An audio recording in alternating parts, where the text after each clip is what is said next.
Hello friends, कैसे हैं आप लोग। आज की वीडियो में हम बात करेंगे आधुनिक भारत की न्यूली स्टेट से नवीन राज्यों के उत्थान से रिलेटेड क्वेश्चंस। चलिए शुरू करते हैं। पहला क्वेश्चन है, किस संधि से बंगाल में द्वैध शासन लागू किया गया।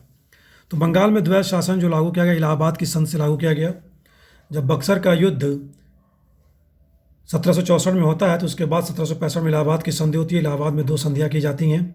12 अगस्त 1765 को मुगल बादशाह के साथ और गवर्नर जनरल क्लायू के साथ। ठीक है, गवर्नर जनरल नहीं, गवर्नर की बात करेंगे बंगाल के। और 16 अगस्त 1765 को दूसरी इलाहाबाद की संधि होती है अवध के नवाब के साथ। ठीक है, तो इन दो संधियों के तहत क्या बंगाल में द्वैध शासन लागू किया जाता है। नेक्स्ट जो क्वेश्चन है वह है, प्लासी के युद्ध के बाद किसे बंगाल का नवाब बनाया गया था। तो प्लासी के युद्ध के बाद नवाब बनाया गया किसे, बंगाल का मीर जाफर को। ठीक है, नेक्स्ट है, सिराजुद्दौला ने अंग्रेज़ों से संधि की अलीनगर में की। कलकत्ता में एक जगह है, वहाँ पर सिराजुद्दौला ने अलीनगर की संधि की थी। नेक्स्ट क्वेश्चन है, अंग्रेज़ों से मतभेद होने पर मीर कासिम अपनी राजधानी कहाँ ले गया था। तो मीर कासिम ने अपनी राजधानी मुंगेर में स्थापित की थी। और मुंगेर में क्या है, तोड़दार बंदूकों की फैक्ट्री भी स्थापित की थी। तोपखानों से तोपखाने गोलों की फैक्ट्री भी स्थापित की थी उसने मुंगेर में। बक्सर के युद्ध का विजेता था हेक्टर मुनरो। ठीक है, तो बक्सर का युद्ध जब 1764 में होता है तो एक तरफ अवध नवाब शुजाउद्दौला, मुगल बादशाह शाह आलम और बंगाल का अबदस्त नवाब कौन था, मीर कासिम। ठीक है, तो 1764 के बक्सर युद्ध के समय बंगाल का नवाब मीर जाफर था, न कि मीर कासिम, क्योंकि वो तो वहाँ से अबदस्त कर दिया गया था।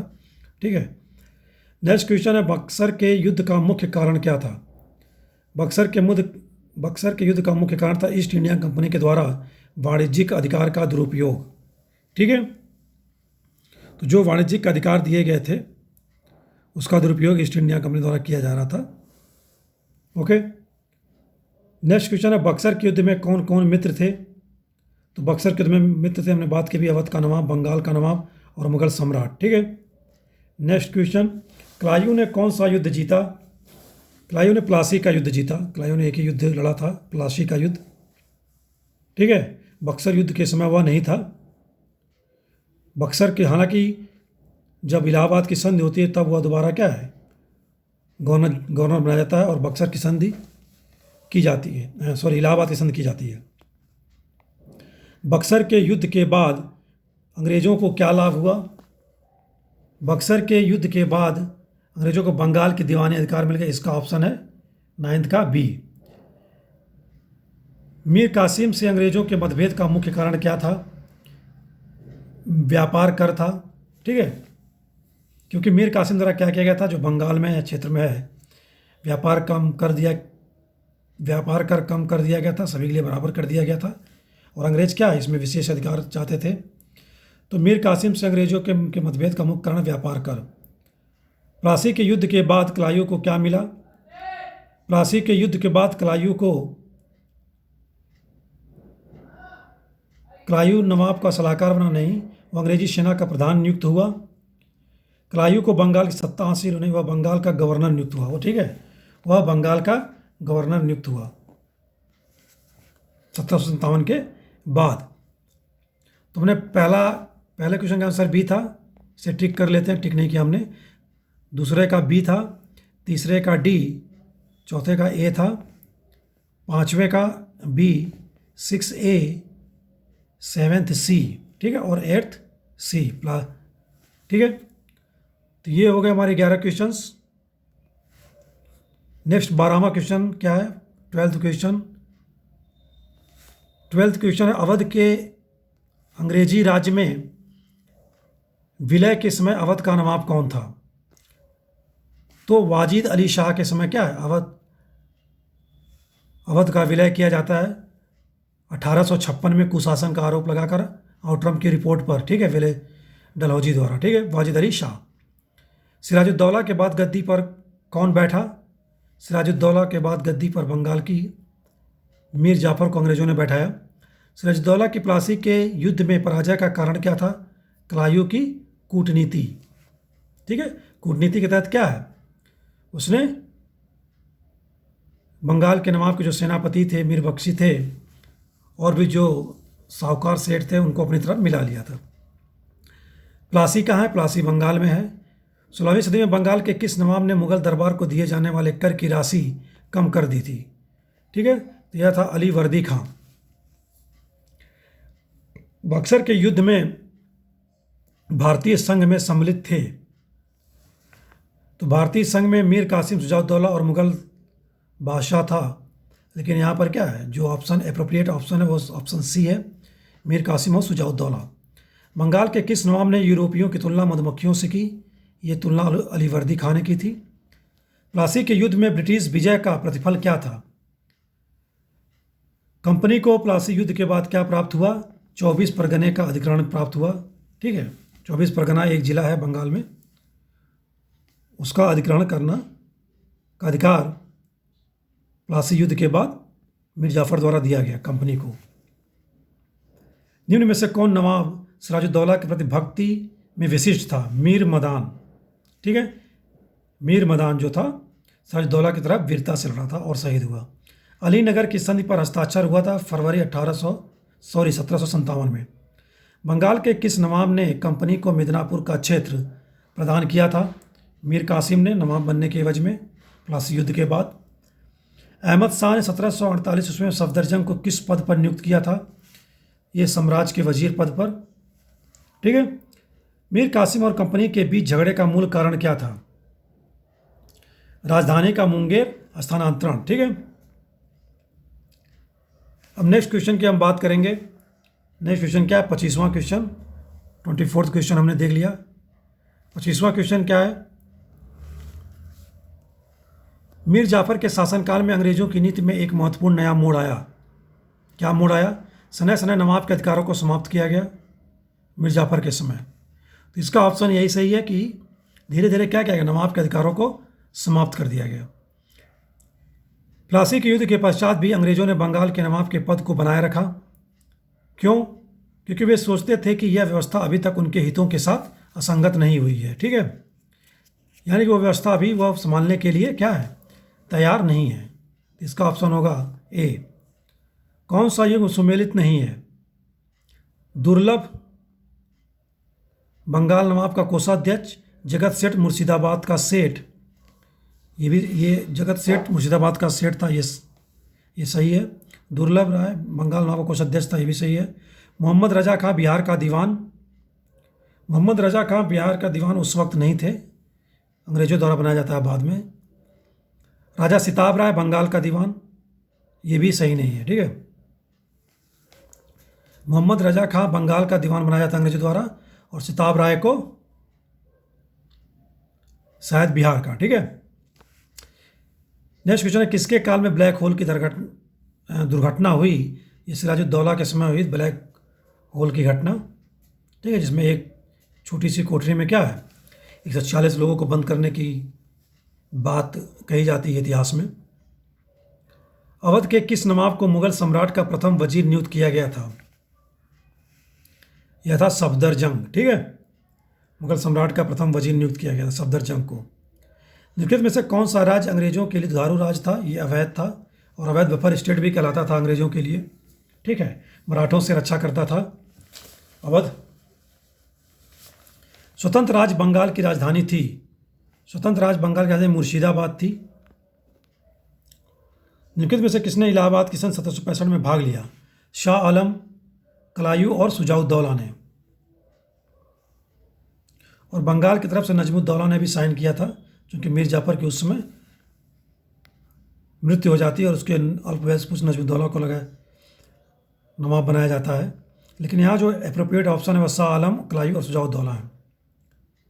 सूची फर्स्ट को सूची सेकंड सुमेलित करना है। देखते हैं क्या है। बात है इसमें हैदराबाद राज्य की, और किसने इसकी स्थापना की थी? निजामुल मुल्क ने। तो ए का सेकंड होगा, ए का सेकंड। अवध की शहादत अली ने की थी, तो बी का फर्स्ट। बंगाल का मुर्शीद कुली खान है, तो सी का फोर्थ। और आरकाट में किसने क्या की थी? सआदतुल्ला खान है। ठीक है, तो ये हो जाएगा 33 का बी ऑप्शन। नेक्स्ट क्वेश्चन बात करेंगे हम 34 बंगाल के कंपनी के अधिकारियों द्वारा दस्तकों के दुरुपयोग करने से किससे उसके संबंध बिगड़ गए। ये इसका ऑप्शन है मीर कासिम। ठीक है। बंगाल का वह नवाब जिसने इजारेदार कहलाने वाले अपने प्रतिनिधियों के माध्यम से कर वसूल किया, मुर्शीद कुली खान ने। ठीक है। तो इजारेदार कहलाने वाले अपने प्रतिनिधियों के माध्यम से कर वसूला था मुर्शीद कुली खान ने। निम्नलिखित में से कौन मुर्शीद कुली खां के विरुद्ध बड़ी बगावत करने वालों में थे। मुर्शीद कुली खां के इसमें थे सीताराम, उदय नारायण और गुलाम मोहम्मद। इन्होंने विद्रोह किया था क्या, मुर्शीद कुली खां के समय। तो इसका ऑप्शन होगा सी 1, 2, 4। ढाका से मुर्शिदाबाद राजधानी स्थापित करने वाला बंगाल का नवाब था मुर्शीद कुली खां। ठीक है। ढाका से बंगाल कहते हैं, ढाका से मुर्शिदाबाद होती है, फिर मुर्शिदाबाद से मुंगेर होती है। ठीक है। तो ढाका से मुर्शिदाबाद मुर्शीद कुली खां करता है, और मुर्शिदाबाद से मुंगेर मीर कासिम। मीर कासिम द्वारा कंपनी को प्रदत्त जमींदारी में कौन सा जिला सम्मिलित नहीं था। वर्धमान, चटगांव, मिदनापुर, मुजफ्फरपुर नहीं था। ठीक है। मीर कासिम द्वारा कंपनी को जमींदारी में दी गई थी चटगांव, मिदनापुर और वर्धमान की। 1751 ईस्वी में अली वर्दी खां ने यथार्थ रूप से उड़ीसा का समर्पण निम्नांकित को कर दिया था। मराठों किया था, मराठों के नेता रघुजी भोसले को। ठीक है। नेक्स्ट क्वेश्चन है, राजवल्लभ या घसीटी बेगम शौकत जंग निम्नांकित में से किसके प्रधान सचिव बने। सिराजुद्दौला के बने। Option C. निम्नलिखित में से कौन सा सही सुमेलित है। राम नारायण सिराजुद्दौला का सेना नायक, ये गलत है। मीर मदान मीर जाफर का दीवान, ये भी गलत है। राय दुर्लभ बिहार का सूबेदार, ये भी गलत है। और सही क्या, जगत सेठ बंगाल का प्रसिद्ध सेठ था। Option D. नेक्स्ट, अली वर्दी खां द्वारा 1751 ईस्वी में उड़ीसा मराठों को सौंपने के पीछे मुख्य कारण क्या था। जाहिर सी बात है, मराठे क्या था, सैनिक दृष्टि से मराठों से छिड़ता। ठीक है। अली वर्दी खां की जो सैनिक अदक्षता थी, ठीक है, और मराठों की सैनिक दक्षता क्या थी, उच्च थी। नेक्स्ट क्वेश्चन, बंगाल के निम्नलिखित शासकों का सही कालानुक्रम क्या था। तो सुजाउद्दीन, मुर्शीद कुली खां, सरफराज खां और अली वर्दी खां। तो सबसे पहले तो हम बात करेंगे मुर्शीद कुली खां की। मुर्शीद कुली खां के बाद सुजाउद्दीन, 2, 1, फिर सरफराज खां 3 और चौथा अली वर्दी खां। तो इसका ऑप्शन होगा 43A। ठीक है। 43 का A। बंगाल में मुर्शीद कुली खां के राजस्व सुधारों के परिणाम स्वरूप वहाँ का वार्षिक राजस्व हो गया करीब 1.5 करोड़ रुपए। ठीक है। 1.5 करोड़, 1.50 करोड़। सिराजुद्दौला द्वारा अपनी मसनद खोने का कारण क्या था। मसनद मतलब राजगद्दी कह सकते हैं, सिंहासन कह सकते हैं। तो आंतरिक साजिशें थी, विश्वासघात हुआ प्लासी युद्ध के समय, प्लासी युद्ध से पहले। मसनद का अर्थ होता है एक गोल तकिया, जैसे तख्त पर बैठते थे बादशाह, तो अगल बगल और पीठ पर को टेक देने के लिए क्या एक तकिया होती थी, उसे क्या कहते हैं, मसनद। लेकिन धीरे धीरे यह सिंहासन का रूप धारण करता गया, या सिंहासन पद इसका पर्यायवाची बन गया। ओके। राजगद्दी। घसीटी बेगम, शौकत जंग, राजवल्लभ और यार लतीफ़ खां जाने दुश्मन थे सिराजुद्दौला के। ठीक है। सूची फर्स्ट को सूची सेकंड से सम्मिलित करना है। हैदराबाद में कौन था, निजामुल मुल्क था। अवध में शहादत खां था। बंगाल में अली वर्दी खां था। और केरल में मार्तंड वर्मा था। इसका जो सूची मिलान है वो चारों का चारों सही है। ऑप्शन होगा ए।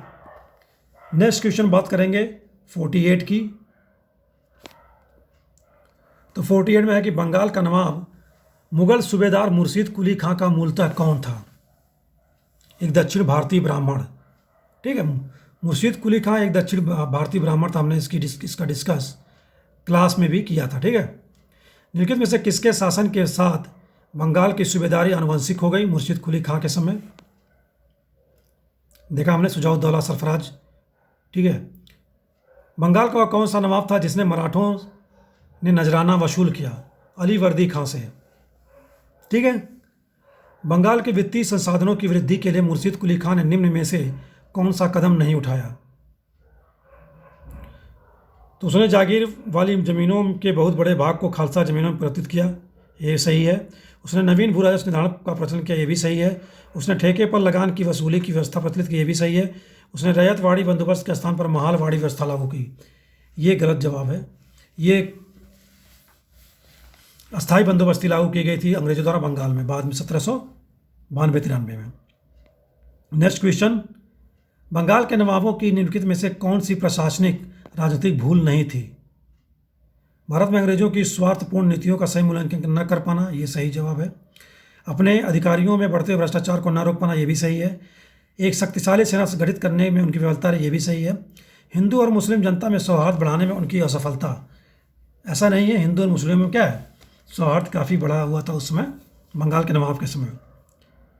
नेक्स्ट क्वेश्चन, अवध के स्वतंत्र राज्य के संस्थापक सादत अली खां और बंगाल तथा हैदराबाद के राज्यों के संस्थापकों में निम्नलिखित में से कौन से समान गुण थे? अत्यधिक सैन्य कौशल, कूटनीतिक चातुर्य, संस्कृति को संरक्षण में प्रोत्साहन, उच्च स्तरीय व्यक्तिगत नैतिकता।